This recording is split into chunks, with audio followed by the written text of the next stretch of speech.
Hare Krishna. We'll begin Canto 8 from Brilliant as the Sun, a retelling of Srimad Bhagavatam. Chapter number 1.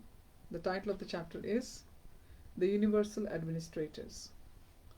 Om Namo Bhagavate Vasudevaya. Om Namo Bhagavate Vasudevaya. Om Namo Bhagavate Vasudevaya. Mukham karoti vachalam pangum langaite girim yat kripa tamam vande shri gurum din taridam parmananda matvam shri chaitanya ishwaram. Hari Om. That's it. So in this canto there are lots of enchanting pastimes. Chapter 1, the Universal Administrators. Even though only 4 days remained before Shringi's curse took effect, Parikshit was ready to meet death fearlessly. Shukadev's powerful instructions convinced him that he was an eternal spirit soul and would not die when his body was killed. He no longer felt anxious for his citizens' fate after his death, for he was confident that the assembled sages would disseminate Shukadev's liberating teachings to them. He glanced up at the setting sun. This would be his third night of not sleeping, but he felt no fatigue. The sage's words were enlivening him more and more. Bowing his head, the king said, "My dear spiritual master, by your grace I have heard extensively about Swayambhuva Manu's illustrious dynasty. I know there were other Manus, and I am curious to hear about their progeny. O learned Brahmin, I have heard that Krishna also incarnated in the dynasties of those Manus, and I am eager to hear about them. Kindly recount all the Supreme Lord's pastimes in previous, current, and future Manvantaras." Shukadev said, "In this Kalpa there have already been 6 Manus, of whom Swambhuva was the first. As you know, Swambhuva had 2 daughters, Devahuti and Akuti. I have already told you about Devahuti's son, Lord Kapil. Now hear about Akuti's son, Yagya, another divine incarnation who, like Kapila, delivered instructions on religion and philosophical knowledge." Shukadev described how Swambhuva retired to the forest with his wife Satarupa to perform austerities. He stood on one leg for 100 years and recited a prayer glorifying Vishnu. He prayed, "This entire material world and everything in it is created by the Supreme Lord, who alone is not created. At the time of universal annihilation, only He remains awake, witnessing everything. No one knows Him, but He knows everyone and everything. He pervades the entire material world as a super soul. One should only use that which He allots to us, and no one should infringe on another's property. Although no one can see Him, do not think He does not see everything. Instead, always worship Him, knowing Him to be your constant companion and friend." The conditioned soul thinks in terms of duality such as beginning, middle, and end, or mine and theirs. However, all such misconceptions are absent in God. He has no beginning, middle, or end. He does not belong to any group or nation, and there is no distinction between his soul and his body. The material universe emanating from him is also integral to him. He is the ultimate reality, completely incorporating everything, since he pervades the material cosmos as the supersoul.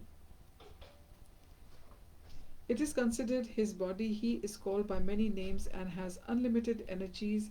He creates the cosmos with his material energy, but always remains aloof from it in his spiritual energy.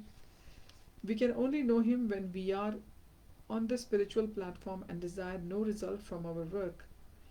It is not possible to reach this position by artificially refraining from work. Great saints recommend that conditioned souls regulate their material activities according to the instructions of Scripture. This will gradually purify them of material desires and enable them to work purely for Krishna's pleasure.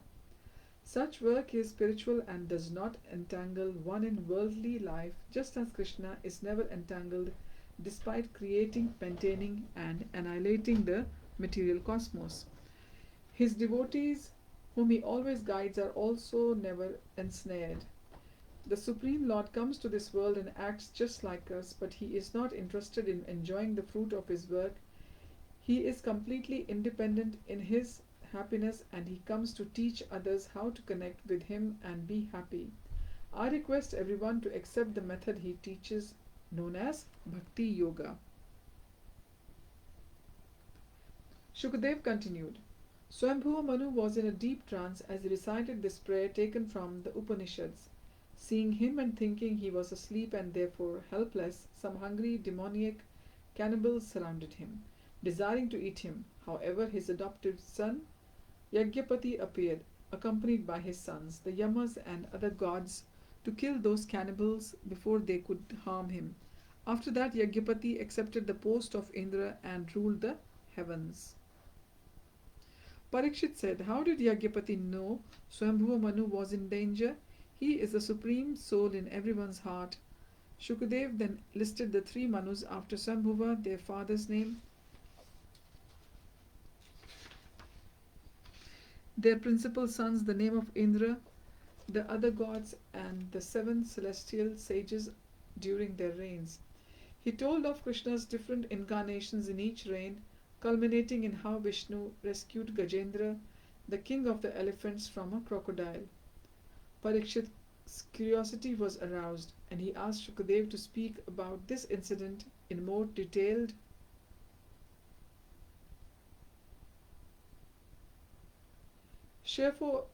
detail. Surely I shall recite this wondrous tale among all the histories glorifying Krishna. This one bestows on the hearer great purity, glory, auspiciousness, and fortune.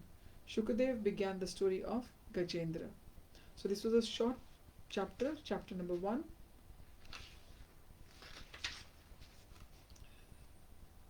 We will read chapter number 2 now. It is Gajendra's dilemma. Thunderous pounding reverberated throughout the idyllic mountainous region of Trikuta. The Siddhas, Charans, Gandharvas, and Apsaras who were sporting on the jewel-strewn lake shores flew up, startled by the sound.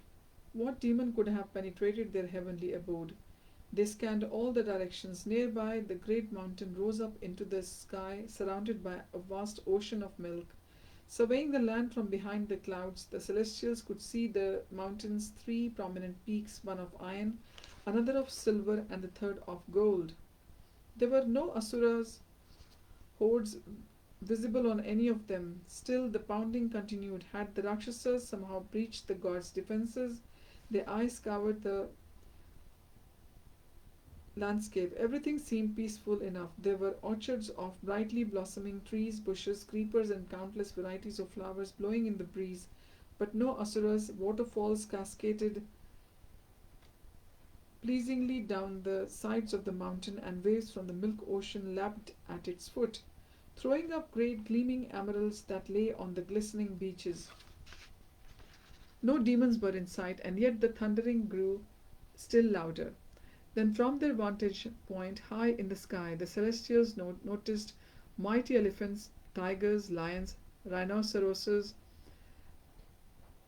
serpents, and terrible six-legged Sharabhas bolting in fear from the Ritumat gardens, Varuna's exquisite pleasure grounds. Concealing themselves behind clouds, they cautiously drew close to see if the asuras were hidden behind the exotic plants and trees that decorated that region. None were visible. Suddenly a colossal elephant broke through the foliage. The celestial gasped in wonder. The beast broke down a huge tree as it lumbered toward a great lake filled with golden lotuses. The earth and sky seemed to shake with its every step, though larger animals fled in fear of him. Smaller ones like rabbits, foxes, and monkeys seemed reassured by his presence. The celestials looked at each other in confusion. Was this a demon in disguise? Should they alert Indra? As they stared in amazement at the behemoth, they noticed behind it train of she-elephants and their calves.